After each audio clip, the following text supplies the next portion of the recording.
Did you know that Australia once waged war against emus?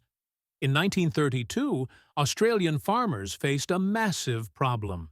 Tens of thousands of emus were destroying their crops. The government responded by deploying soldiers armed with machine guns to combat the emu invasion. Despite their efforts, the emus proved surprisingly resilient and difficult to control. The birds outmaneuvered the soldiers, leading to a comical and ultimately unsuccessful military campaign. The Great Emu War remains a fascinating and humorous chapter in history, showcasing the unpredictable nature of wildlife.